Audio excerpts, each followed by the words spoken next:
Bonjour à tous et bienvenue dans cette nouvelle vidéo de préparation à la certification Java, dans laquelle nous allons parler des inner classes. Les inner classes, ce sont les classes qu'on va définir dans une classe. Donc ce ne sont pas les top level classes, les classes de plus haut niveau. On a plusieurs types de inner class. On a les member inner class, donc les classes au niveau membre d'instance. Vous en avez un exemple ici. Donc ça, c'est le member inner class en anglais. Ensuite, on a une autre catégorie, c'est les member inner class mais statiques. Les classes niveau variable d'instance, elles sont en fait de deux types. On a les member inner class statiques et non statiques. Vous en avez ici un exemple, une classe A qui contient une sous-classe member inner class B1 et une member inner class statique B2.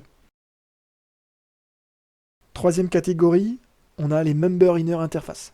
On a les interfaces au niveau membre de classe. Vous en avez un exemple ici. Ces interfaces, elles sont statiques implicitement. Dans cette vidéo, on considère donc trois types d'inner class, donc les member inner class qui sont au niveau instance, les member inner class qui sont au niveau instance et statique, et les member inner interface. Passons à quelques questions. Comment se comporte ce programme ?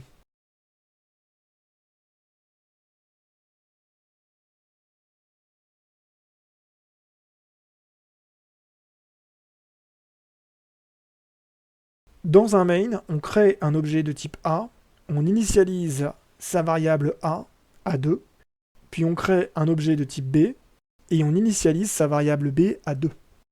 On affiche ensuite le résultat de l'appel de la méthode de B, on modifie la valeur de A et on rappelle la méthode de B.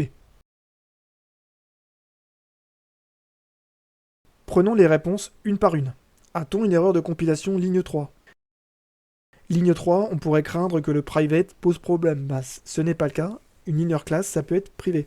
Donc la réponse A, elle est fausse. On n'a pas d'erreur de compilation. Est-ce qu'on a une erreur de compilation ligne 6 ? Bien non, c'est correct. L'expression, elle est un peu bizarre, mais A, ça permet de pointer sur la variable A.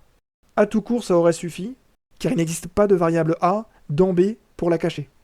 Le A.zis, ça peut être une astuce, donc pour vraiment aller pointer sur la variable du niveau qu'on veut. Donc B, c'est faux. On n'a pas d'erreur de compilation. Est-ce qu'on a une erreur de compilation ligne 11 ? Non plus. Ce qui semble un peu bizarre, c'est le A.new de B, et pourtant c'est logique, puisque notre classe, elle est au niveau d'une variable d'instance, donc elle est liée à une instance de A. Donc on a besoin de cette instance pour créer un objet de type B. Une subtilité, si on devait se trouver dans un autre fichier, le type B, ligne 11, il ne serait pas suffisant. On devrait également préfixer par un A. Maintenant, qu'affiche le programme ? Donc, on a E et F, et la bonne réponse, c'est E. Le programme, il va afficher 4 puis 6. Au premier appel, on a A qui vaut 2 et B qui vaut 2. La méthode, elle fait la multiplication, elle affiche 4. On modifie A. On a bien le droit de le faire, même si c'est une variable private, parce qu'on se trouve dans la classe A. Donc on a A qui passe à 3, et la multiplication, cette fois, c'est 6. Nouvelle question. On reprend le code de tout à l'heure, donc la classe A qui contient une sous-classe B, qui possède une propriété B de type int et une méthode bMethod qui renvoie un int avec l'expression a.sys.a. Donc la méthode bMethod, elle fait la multiplication de la variable A qui est une propriété de la classe A et de la variable B qui est une propriété de la sous-classe B. Dans le main, à partir de la ligne 10, on va déclarer un objet de type A et ligne 12, on voudrait déclarer un objet de type B. À droite, vous trouverez 4 propositions, à vous de trouver lesquelles sont correctes.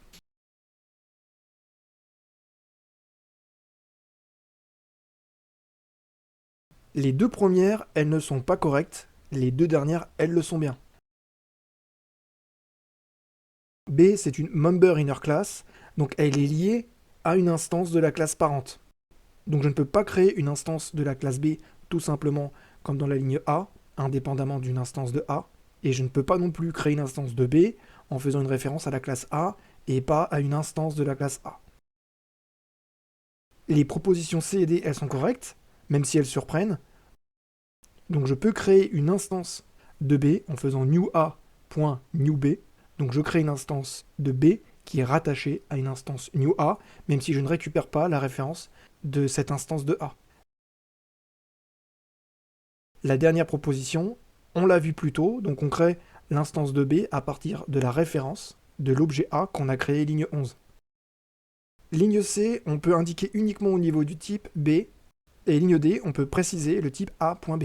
La question qu'on pourrait se poser, c'est si ligne C, on aurait été en mesure d'écrire A.B, à vous de vérifier. Alors je l'ai vérifié pour vous, et c'est possible, on aurait pu indiquer A.B pour la proposition C. Nouvelle question. Concernant ce code, quelles affirmations sont vraies? Première affirmation, le code ne compile pas parce que B est statique. Deuxième affirmation, le code ne compile pas parce que A est une interface. Réponse C, le code ne compile pas parce qu'il y a un conflit de nommage entre A, la variable, et A, l'interface. Réponse D, le code ne compile pas car A est privé. Réponse E, ligne 9, le statique est redondant. Réponse F, le code compile. Quelles affirmations ici sont vraies? J'ai à gauche une classe A statique qui contient une propriété statique A avec un A majuscule et une inner class statique B qui implémente une interface qui est également statique et également contenue dans A statique. Cette interface, c'est l'interface A. Donc il y a plein de choses qui rendent le code confus. On a à la fois une interface A et une propriété A, c'est clairement pas une bonne idée. Ce code, il compile pourtant sans problème. On n'a pas de conflit entre les deux A, puisqu'on a un A qui est une propriété et l'autre qui est une interface. Les bonnes réponses, c'est uniquement E et F. Oui, ligne 9, le statique est redondant. Une inner interface, c'est implicitement statique. F est correct, le code compile bien. On a parlé des member inner class, donc des classes qui vont être comme des membres de notre classe. On a une autre catégorie, une quatrième catégorie